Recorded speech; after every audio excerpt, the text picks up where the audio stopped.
Hi friends, कसे आहेत तुम्ही सगळेजण? तर आज आपण मस्तपैकी दुधापासून एक रेसिपी बनवणार आहे. तर इथे मी एक पसरट भांडे घेतलेलं, त्याच्यामध्ये अर्धा लिटर दूध टाकलेलं आहे. थोडंसं पाणी खाली टाका म्हणजे दूध उकळल्यावर थोडं चिपकणार नाही. इथं मी दूध उकळून घेणार आहे. मस्तपैकी घट्ट असं दूध घेतलेलं आहे. तुम्ही गाईचं घ्या, म्हशीचं घ्या, तुम्हाला कोणतं घ्यायचं ते घेऊ शकता. आता एक एवढं करायचं की पसरट भांडे घेतल्यामुळं आपलं हे लवकर होऊन जाईल. त्याच्यासाठी पसरट भांडे घ्या मस्तपैकी. हे बघा, इथे दूध उकळायला आपण ठेवूया 5 मिनटं, 5-10 मिनटं दूध उकळण्यासाठी इथे ठेवून तर त्याच्यानंतर एका पॅनमध्ये आपण अर्धी वाटी साखर किंवा तुम्हाला जर किती हवी आहे तेवढी आवडीनुसार साखर तुम्ही इथे पॅनमध्ये टाकून घ्या आणि मंद गॅसवरच हे तसंच ठेवून द्या. जरा 2-3 मिनिटात नंतर ते साखर थोडी विरघळायला सुरुवात होईल. बघा, विरघळायला सुरुवात झालेली आहे. हिचा आपल्याला पाक करून घ्यायचा आहे, पण त्याच्यामध्ये पाणी न करता असा मस्तपैकी आपण पाक करून घ्यायचा. म्हणजे हलवायचं नसतं, तर नाही हलवलं तरी चालू शकतं. तशीच ती साखर विरघळायला तयार होते. आणि हे सगळं करताना लो फ्लेमवरच करा, एकदम फास्ट गॅस करू नका, ती जळू शकते किंवा जास्त करपू वगैरे शकते.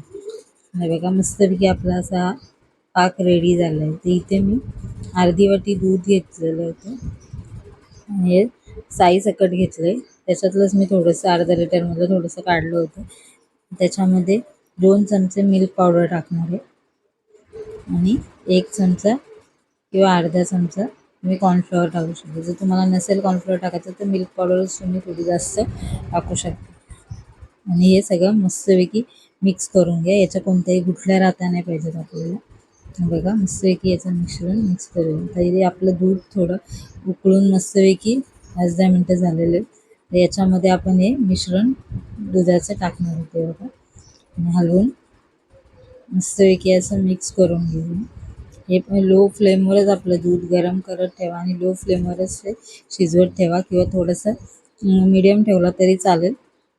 आता याच्यामध्ये आपण जे शुगर सिरप बनवलं होतं ते पण टाकून आपण असं मिक्स करून घेऊ. हे बघा, थोडं थोडं टाकून थोडं थोडं मिक्स करून घेऊ.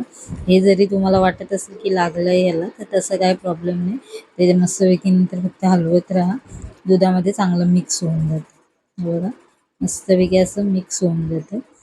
फक्त लो फ्लेमवर आणि थोडं हलवत हे मिक्स करून घ्या. बघा, मस्तपैकी आपला दुधाचा कलर चेंज झालेला आहे आणि किती मस्तपैकी आपलं दूध हे झालेलं आहे. तर याच्यासाठी अजून परत 5 मिनटं हे उकळून घ्या. हे आपल्याला दूध थोडं अजून शिजवायचं आहे आणि थोडंसं अजून घट्टसर करायचं. आपण ही बासुंदी बनवते, पण ती वेगळ्या पद्धतीची. बघा, मस्तपैकी आपलं आता मस्तपैकी बुलबुले यायला लागलेले आहेत. मस्तपैकी उकळली आहे, आपली मस्तपैकी उकळून घेते. आणि आपण हे उकळताना फक्त काय साईडला जी आपल्याला साय वगैरे जाते ती त्याच्यामध्ये काढून ठेवायची. त्याच्यामुळे ते घट्टसर व्हायला पण हे होईल आणि मस्तपैकी आपली बासुंदी एकदम मस्तपैकी थिक आणि मस्तपैकी टेस्टी होईल. बघा, इथे मी अजून 5-10 मिनटं हे उकळून घेतलेलं आहे. ती मस्तपैकी आपली घट्ट व्हायला सुरुवात झालेली आहे. जेवढी तुम्हाला घट्ट आवडते तेवढं तुम्ही घट्ट करू शकता, कारण नंतर थोडं थंड झाल्यावर पण ती एक होते. आता इथे मी गॅस बंद करणार आहे आणि हिला थंड करून घेणार आहे. फ्रीजमध्ये तुम्ही थंड करून घेऊ शकता. तर इथे मी फक्त असंच खाली थंड करून घेतली होती, त्याच्यामुळे तुम्हाला असं वाटत असेल की पातळ आहे. पण जेव्हा फ्रीजमध्ये आपण ठेवून चांगली थंड करतो तेव्हा ती एकदम मस्तपैकी टेस्टी होते आणि खायला तर एवढी टेस्टी लागते का विचारून सोय नाही. तर तुम्ही फ्रीजमध्ये नाही ठेवले त्याच्या अगोदरच खाऊन जातात.